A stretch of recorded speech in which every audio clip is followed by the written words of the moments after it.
Bonjour à tous mes abonnés et à tous ceux qui s'ajouteront à la liste de mes abonnés après avoir vu cette excellente vidéo qui parlera de la connexion Sécu Shell SSH.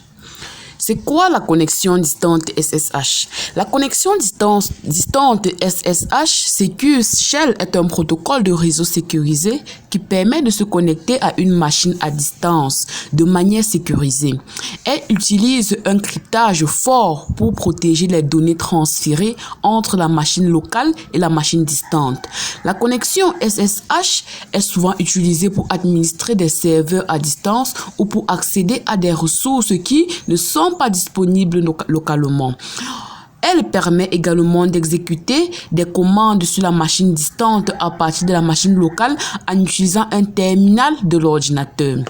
Pourquoi devons-nous utiliser la connexion distante SSH?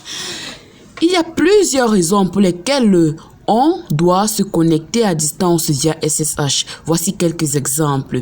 L'administration de serveurs. Les administrateurs système se connectent souvent à distance via SSH pour administrer des serveurs distants, effectuer des mises à jour, installer des logiciels, etc.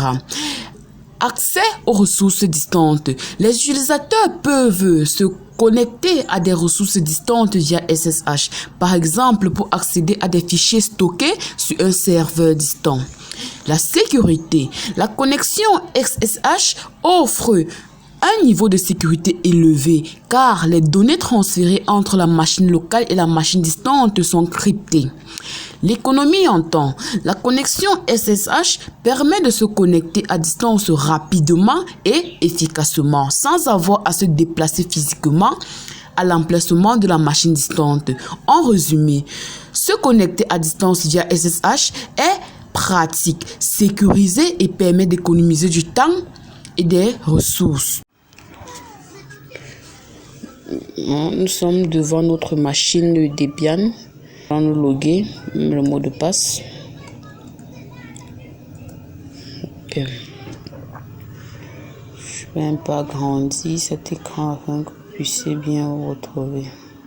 Nous allons donc à cet effet installer tout le nécessaire pour commencer la connexion distante. Pour cela, nous allons tout d'abord installer le serveur SSH. Dans la mesure où ce n'est pas encore installé sur notre système. Sudo apt get install open SSH server. Mettons le mot de passe. Ok. Le processus est lancé. Bon, on nous fait comprendre que nous avons un SSH sur notre machine. Nous allons aussi installer le pare-feu install UFW.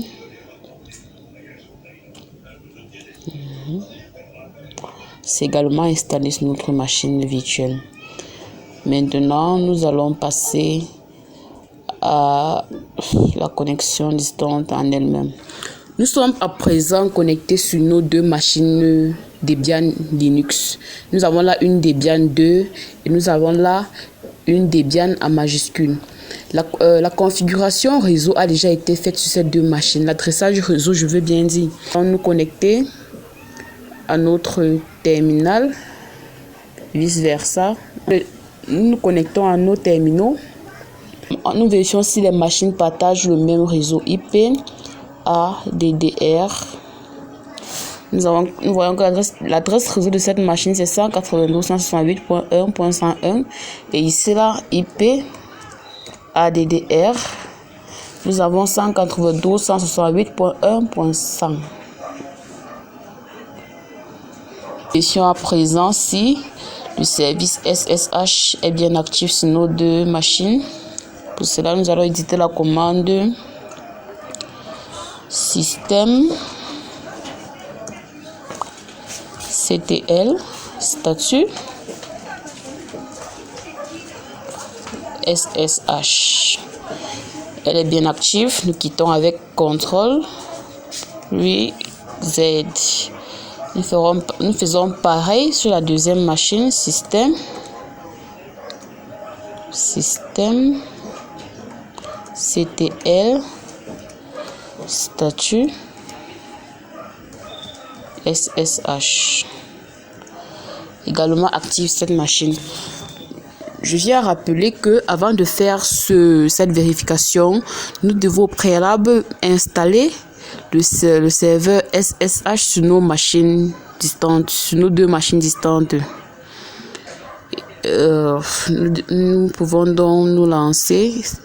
Nous allons considérer l'une des machines comme cliente et l'autre comme serveur. Bon, nous allons choisir la toute première machine Debian 2 comme étant la machine cliente. La machine cliente. Et la seconde machine Debian en majuscule comme étant le serveur. Nous allons donc nous placer sur le client et chercher à accéder au serveur. Pour cela, nous vérifions l'adresse IP de la machine serveur, c'est 192.168.1.100. Nous accédons donc. La commande c'est SSH. Nous mettons le nom d'utilisateur de la machine serveur qui est Elvira.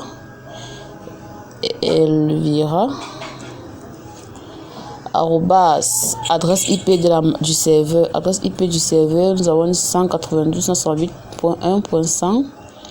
192.168.1.100. Nous validons l'accès. On demande le mot de passe du serveur. Nous mettons le mot de passe du serveur sans rater. Nous tapons sur Entrée. Nous voyons que nous sommes connectés à notre serveur.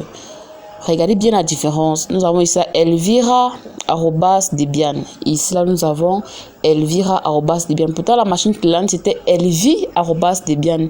Nous sommes bel et bien connectés au serveur ayant pour nom d'utilisateur Elvira. Pour mieux vous prouver cela, nous allons voir la liste des dossiers. Nous allons faire un ls. Nous voyons que nous avons ces dossiers-ci, bureau, dossier 0, modèle. Partons sur notre serveur. Nous listons ls. Vous voyez que nous avons les mêmes dossiers sur ces 2 machines. Donc, ces 2 machines sont textuellement les mêmes machines en réalité, mais l'une est à distance, l'autre est quelque part en fait. Nous allons essayer de travailler sur la machine distante étant sur la machine cliente. Nous allons peut-être créer un dossier avec la commande mkdir. Nous allons créer le dossier SSH. Valider. Enfin, ls pour voir si c'est bien c'est bel et bien là-bas. C'est notre dossier SSH. Partons vérifier si notre serveur, si notre dossier que nous avons créé depuis la machine cliente est bel et bien là. Enfin, ls. Nous voyons que notre SSH est bel et bien là. Merci de nous avoir suivis et à bientôt pour une prochaine vidéo sur la chaîne de l'Institut technologique Yombo. N'hésitez pas de vous abonner, de liker et surtout de commenter cette vidéo pour m'encourager. Pour tous ceux qui ne se retrouveront pas dans cette vidéo, je vous prie de rentrer voir la vidéo précédente dans laquelle j'ai débuté la configuration du réseau et j'ai montré comment faire l'adressage réseau pour pouvoir terminer l'accès distant SSH ici là. À bientôt. Ciao.